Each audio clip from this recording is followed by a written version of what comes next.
Hello and welcome. देखिए शुरुआत करते हैं chapter 1 mathematics standard 10th NCERT real numbers.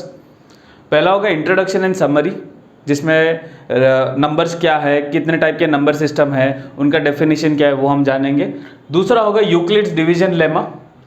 Euclid जो है ग्रीक मैथमेटिशियन थे और लेमा मतलब एक ऐसा स्टेटमेंट होता है जो बड़े थियरम को प्रूव करने के लिए काम आता है। मतलब ये एक ऐसा स्टेपिंग स्टोन है।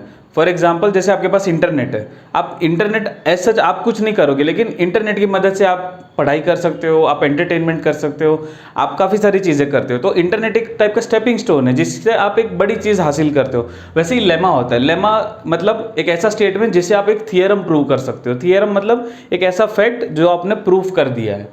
तो ये हम जानेंगे जब हम ये करेंगे। डिवीजन मतलब जिसे भागाकार हो सकता है। तो ऑब्वियसली यूक्लिड ने डिवीजन रिलेटेड लेमा दिया था जिसके बेसिस पे एक एल्गोरिदम बना था। तीसरा हम देखेंगे फंडामेंटल थियरम ऑफ अरिथमेटिक। उसके बाद हम देखेंगे इर्रेशनल नंबर्स एंड लास्ट में हम देखेंगे rational numbers and their decimal expansion. तो ये रैशनल, इर्रेशनल, नेचुरल नंबर ये हम अभी थोड़ी देर में जानेंगे इंट्रोडक्शन पार्ट में। डेसिमल एक्सपेंशन, डेसिमल मतलब जो डॉट होता है, जो पॉइंट होता है, जैसे 3.5 तो जो पॉइंट है बीच में उसको कहा जाता है डेसिमल। तो rational numbers and decimal expansion, तो ये होगा, ऐसे हम कवर करने वाले हमारा पहला चैप्टर। तो आइए इंट्रोडक्शन से कंटिन्यू करते हैं। पहला आता है नेचुरल नंबर्स।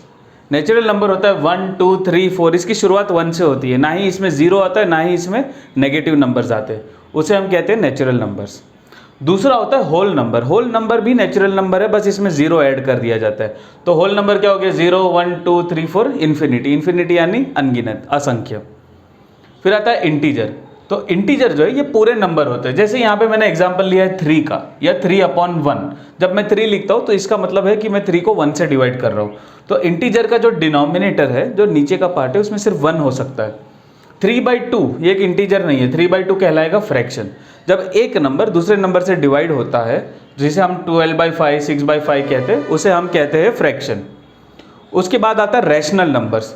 तो रैशनल नंबर एक ऐसा डिवीजन है P/Q का कि P और Q एक रैंडम नंबर है जिसमें Q 0 नहीं हो सकता।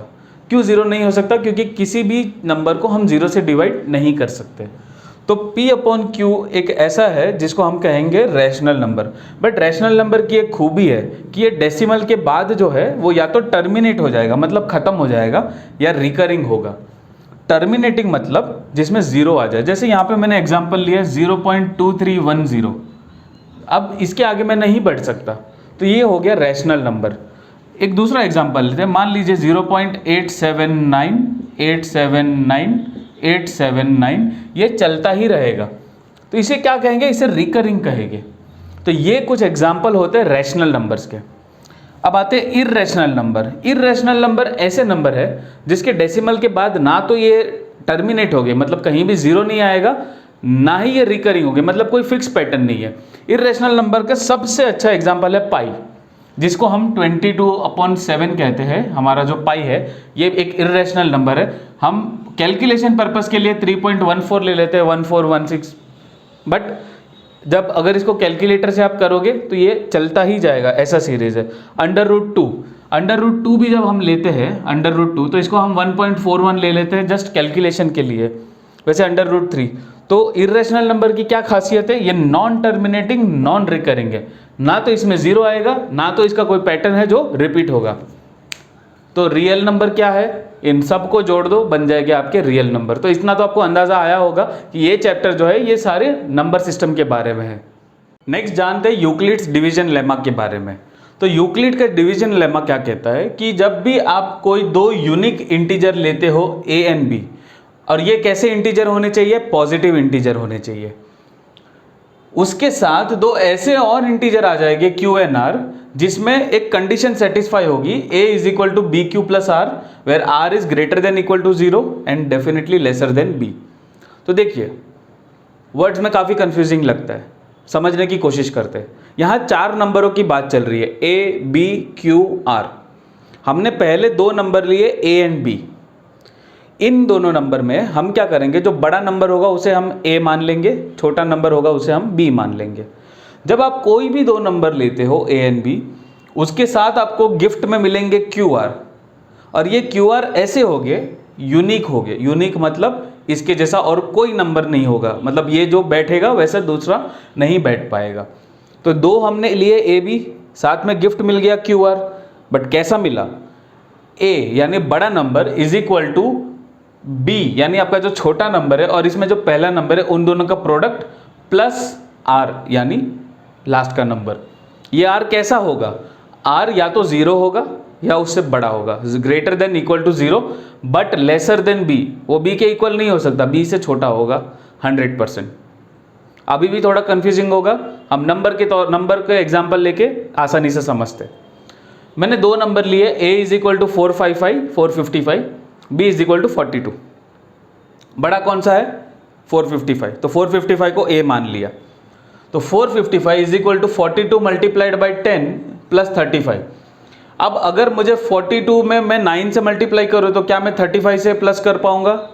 नहीं, एक नंबर बड़ा हो जाएगा। तो कहने का पॉइंट है ये जो 2 नंबर है क्यू एन आर यानी 10 और 35, ये दोनों यूनिक नंबर है। इसके अलावा कोई भी नंबर आप डालो ये कंडीशन सेटिस्फाई नहीं होगी, नहीं होगी, नहीं होगी। तो आगे बढ़ते हैं। 455 is equal to 42 into 10 plus 35। अब हम क्या करेंगे? इसको a मान लेंगे, इसको b मान लेंगे, फिर यूक्लिड का डिवीजन लेमा लगाएंगे। आप देखते जाइए क्या होता है। तो 42 और 35 के बीच में क्या होगा? 42 इज इक्वल टू 35 1 जा 35 प्लस 7 लगा दिया यूक्लिड का लेमा। एक और आगे बढ़ते, अब इसको a मान लेते, इसको b मान लेते।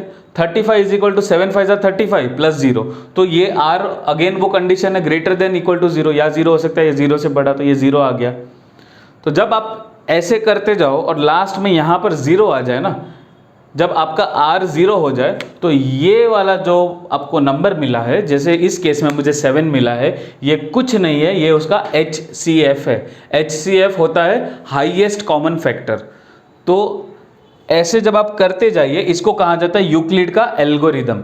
तो यूक्लिड लेमा क्या है? दो नंबर है a and b, but 2 number के साथ 2 नंबर आपको गिफ्ट मिलेंगे। कैसे गिफ्ट मिलेंगे? a is equal to B Q plus R, where R will be definitely lesser than B, जो आपका दूसरा नंबर है उससे छोटा होगा और इसके प्रोडक्ट में ऐड होगा। जब r 0 हो जाए तो जो डिवाइजर पे जो आपका नंबर है ये और कुछ नहीं, बस उन दोनों नंबर का HCF है। तो इस केस में 455 और 42 में मुझे HCF मिला है 7। सो ये होता है आपका यूक्लिड का लेमा। एंड जब आप करते जाओ और HCF निकाल दो, इसे कहा जाएगा यूक्लिड का एल्गोरिदम। आगे बढ़ते हैं फंडामेंटल थियरम ऑफ अरिथमेटिक पे।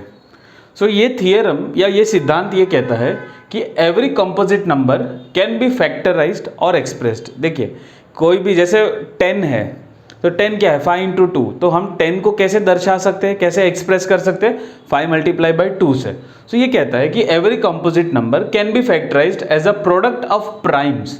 अब प्राइम नंबर ऐसा नंबर है कि जिसको आप डिवाइड नहीं कर सकते, जैसे 3 हो गया, 5 हो गया, मतलब 1 के अलावा और कोई नंबर से उसे डिवाइड नहीं कर सकते, जैसे 7 हो गया, 11 हो गया, तो ये सारे हो जाते हैं आपके prime number. This factorization is unique apart from the order in which prime factors अकर।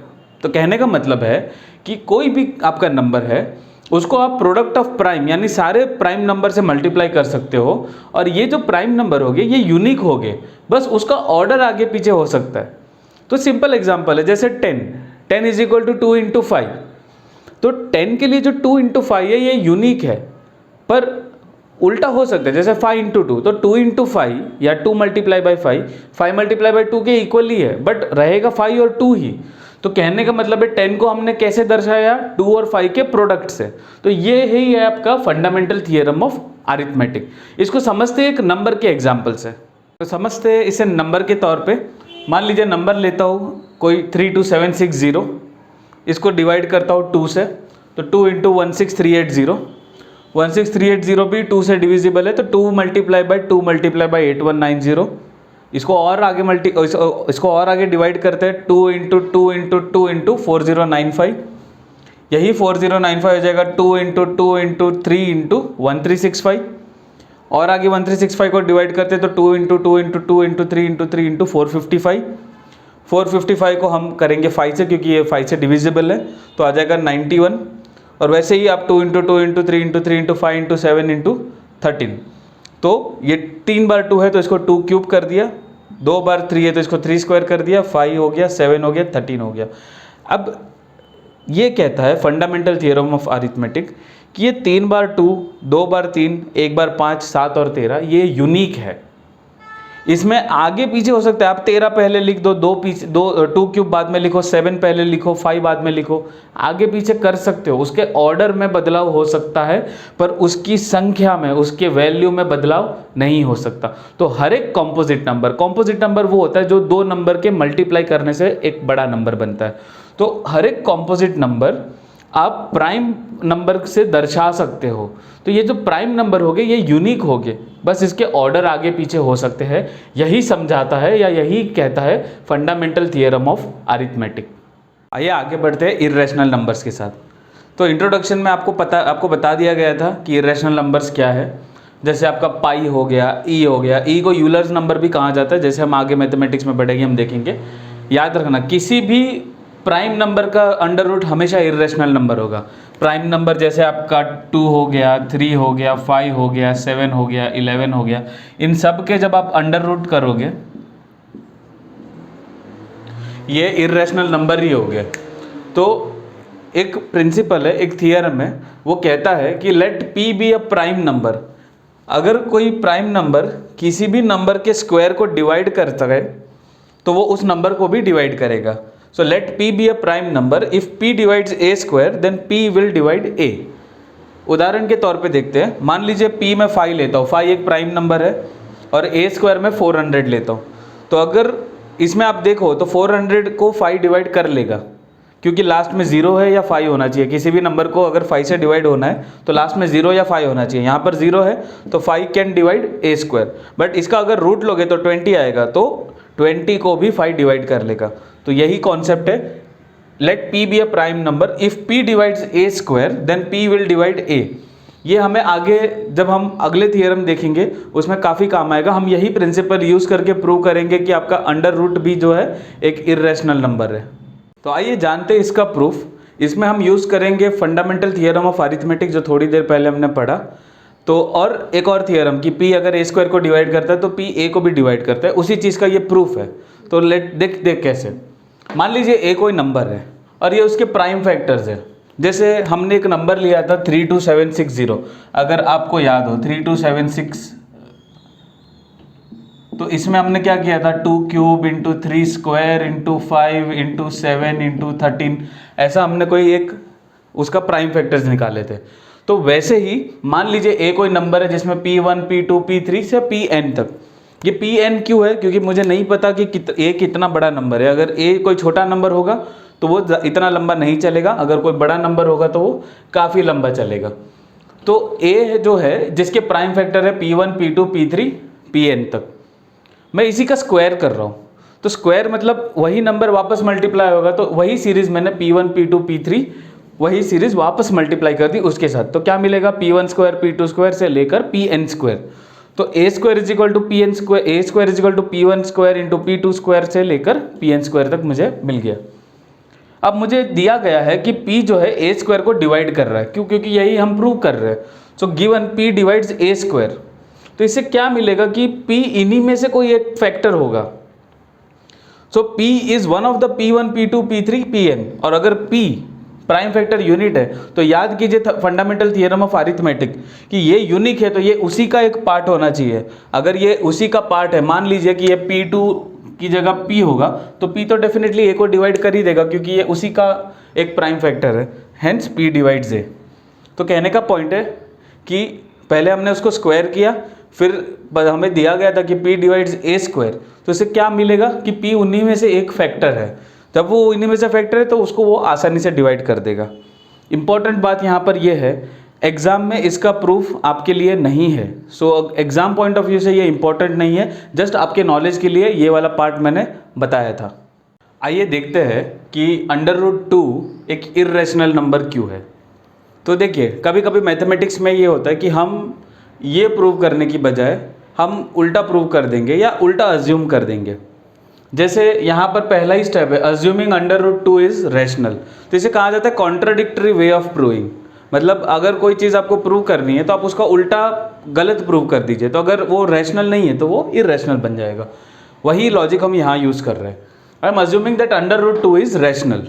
अभी देखिए कोई भी एक नंबर है, उसके दो मुझे इंटीजर मिलेंगे, RNS कंपोजिट नंबर्स जो हमने पढ़ा था, जिसमें जो डिनोमिनेटर है वो जीरो नहीं हो सकता, तो √2 इज इक्वल टू RNS। अब ये RNS को जब मैं कट करूंगा तो उसमें से मुझे क्या मिल जाएंगे, को प्राइम। एग्जाम्पल के तौर पे मान लीजिए कि √2 इज इक्वल टू 20/30। मुझे पता है ये गलत वैल्यू है, जस्ट मान लीजिए। तो यहाँ पे जब मैं 10 से डिवाइड कर दूंगा, कट कर दूंगा, तो 2/3 आ जाएगा। 2 और 3 को क्या कहेंगे हम, को प्राइम्स कहेंगे। वही चीज यहाँ पर ली है, दो इंटीजर्स लिए है, फिर उनके कॉमन फैक्टर्स मैंने काट डाले एंड मैं अराइव हुआ हूँ A/B पे। A और A/B क्या हो जाएगा, मेरा को प्राइम हो जाएगा। देखिए को प्राइम वो है जिनका कॉमन फैक्टर 1 के अलावा कोई नहीं है, जैसे 2 और 3 हो गया, 3 और 5 हो गया, 5 और 7 हो गया, ये सारे को प्राइम्स है। एक दूसरे के साथ उनका जो कॉमन फैक्टर है वो सिर्फ 1 है। तो वैसे ही मैं जब यहाँ पे कॉमन फैक्टर काट डाला, मुझे मिला A/B। ये B को मैं यहाँ लेके जाता हूँ तो मुझे मिलेगा B√2 is equal to A and A and B being coprime. तो को प्राइम में क्या कंडीशन है कि उनका कॉमन फैक्टर क्या होगा, सिर्फ 1, ओनली 1। दोनों साइड स्क्वायर कर दिए तो 2B² is equal to A²। अभी 2 डिवाइड्स A², इजंट इट। ये रिलेशन से आपको पता चलता है कि 2 A² को डिवाइड करता है। और याद कीजिए हमने जो थियरम लिखा है कि अगर कोई नंबर P प्राइम नंबर किसी स्क्वायर को डिवाइड करेगा तो वो उस नंबर को भी डिवाइड करेगा। So if 2 can divide A², 2 can also divide directly A। तो A is equal to 2C। C मैंने कोई भी एक रैंडम इंटीजर ले लिया है। वैसे ही I will also come to know कि 2C² is equal to B², which means 2 will also divide B²। अगर 2 B² को डिवाइड कर रहा है तो 2 B को भी डिवाइड करेगा। तो 2 जो है A और B का कॉमन फैक्टर है, बट ये तो गलत है क्योंकि ये दोनों को प्राइम है, इनका 1 के अलावा कोई और फैक्टर हो नहीं सकता। इसका मतलब ये अजम्पशन गलत है, √2 इर्रेशनल है, क्योंकि पहले स्टेप में आपने अज्यूम कर लिया था, इसलिए इर्रेशनल है। एक और बार फिर इजी लैंग्वेज में प्लीज बी विथ मी। पहले मैंने अज्यूम किया कि √2 रैशनल है। अगर रैशनल है तो वो मैं R/S के फॉर्म में क्या बोलते हैं उसको प्रोड्यूस कर सकता हूँ, जिसमें डिनोमिनेटर जीरो नहीं हो सकता। तो RNS के इंटीजर में प्रेजेंट कर रहा हूँ, S will not be equal to 0, so √2 is equal to R/S। Common factors काट डाल रहा हूँ तो मैं आऊँगा एक A/B के फिगर में, जहाँ पे A और B को प्राइम है। को प्राइम का मतलब कॉमन फैक्टर, मतलब दोनों को डिवाइड करने वाला 1 के अलावा कोई नंबर नहीं है। जैसे 3 और 5 आप उसको और डिवाइड नहीं कर सकते, सिर्फ 1 से डिवाइड कर सकते हो। सो √2 इज इक्वल टू A/B। हालांकि ओरिजिनली R/S था, उसमें से कॉमन फैक्टर काट के हम को प्राइम पे आ गए A/B पे। So B√2 is equal to A आ गया। दोनों साइड मैंने स्क्वायर कर दिया, 2B² is equal to A²। अभी if 2 can divide A², 2 can also divide A। यही थियरम हमने थोड़ी देर पहले पढ़ा है। तो इसी के मदद से मैंने A को क्या ले लिया, 2C ले लिया। क्यों 2C, क्योंकि यहाँ पर ऑलरेडी 2 है तो एक रैंडम इंटीजर ले लिया। तो 2B² is equal to A की जगह मैं क्या डाल दूंगा, 4C² डाल दूंगा। So B² is equal to 2C²। ये 2 और ये 4 कट जाएगा, विच मीन्स 2 अगर B² को डिवाइड कर रहा है तो 2B को भी डिवाइड कर रहा है। अरे 2 तो A को भी डिवाइड कर रहा था, 2 तो B को भी डिवाइड कर रहा है, तो 2 भी तो कॉमन फैक्टर हुआ। लेकिन A और B तो को प्राइम है, इसमें 1 के अलावा नहीं हो सकता। ये 2 कहाँ से आ गया? एंड हेंस हमारा जो ओरिजिनल अजम्पशन था वो गलत था, इसीलिए हम इस नॉनसेंसिकल नतीजे पर पहुंचे हैं। इसलिए √2 एक इर्रेशनल नंबर है। वैसे ही आप सारे प्राइम नंबर के प्रूफ निकाल सकते हो, चाहे √3 दिया जाए, √5 दिया जाए, √7 दिया जाए, सारे ही प्राइम नंबर के अंडर रूट जो है आपके इर्रेशनल नंबर हो गए। आइए लास्ट टॉपिक देखते हैं, rational number and their decimal expansion. तो रैशनल नंबर का मैंने बताया था हमेशा किस फॉर्म में रैशनल नंबर होंगे, P/Q के फॉर्म में। मतलब A ये हमेशा ऐसे फॉर्म में होंगे where Q can not be 0। तो ये कह रहा है, ये एक नंबर लेते हैं 0.0875। इसमें हम क्या करेंगे, पहले तो डॉट जो है आपका डेसिमल है उसके बाद के डिजिट्स गिनेंगे, 1 2 3 4। तो इसको मैं क्या लिख सकता हूँ, 875/10⁴। 10 क्या है, 2 और 5 का मल्टीप्लीकेशन है, तो 875/2 × 5⁴। और AB⁴ का फॉर्मूला क्या होता है, A⁴ × B⁴। तो ये क्या हो जाएगा, 875 अपॉन 2⁴ इंटू 5⁴, तो ये जो नंबर था 0.0875, ये मैं 875 अपॉन 2⁴ इंटू 5⁴ भी लिख सकता हूँ, सेम वैल्यू है।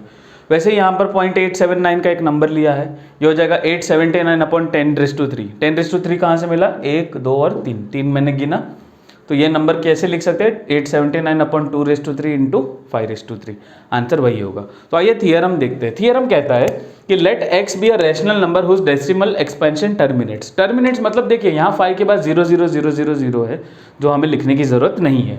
वैसे यहाँ 879 के बाद 0000 है, जिसको हमें लिखने की ज़रूरत नहीं है, तो इसे कहा जाता है टर्मिनेट। याद रखना, रैशनल नंबर में मैंने आपको बताया था 2 टाइप के होते हैं, या तो टर्मिनेट होगी या रिकरिंग होगी। रिकरिंग मतलब वही सीरीज वापस रिपीट होगी। तो यहाँ टर्मिनेटिंग का देखते हैं, तो यहाँ डेसिमल एक्सपेंशन जिसका टर्मिनेट करता है, then x can be expressed in the form p upon q। Rational number है, p अपॉन q फॉर्म में होगा। p and q are coprime. Coprime मतलब ऐसे दो नंबर जिनका सिर्फ कॉमन फैक्टर 1 है, तो p एंड q आपके कोप्राइम है। Then prime factorisation of q, यानी जो आपका डिनोमिनेटर है वो हमेशा 2 इंटू 5⁻n और m, where n and m are non negative integer. ये कह रहा है कि 2⁻n 5⁻m ये हमेशा इसी फॉर्म में होगा, ये मल्टीप्लाई इसी फॉर्म में होगा, और n और m क्या है? आपके नॉन नेगेटिव है, यानी पॉजिटिव इंटीजर्स है। तो इस केस में n क्या है? 4, m क्या है? 4। इस केस में n क्या है? 3, m क्या है? 3। तो हमेशा जिसका भी डेसिमल एक्सपेंशन टर्मिनेट करता है वो 2⁻n इंटू 5⁻m फॉर्म में ही होगा। इसका रिवर्स भी सच है। अगर किसी भी नंबर का डिनोमिनेटर आप अगर इस फॉर्म में लिख सकते हो 2⁻n मल्टीप्लाइड बाय 5⁻m, तो ये 100% आपका जो है ये डेसिमल एक्सपेंशन टर्मिनेट करेगा। देखिए, जो सीढ़ी ऊपर जाती है वही सीढ़ी नीचे भी आती है।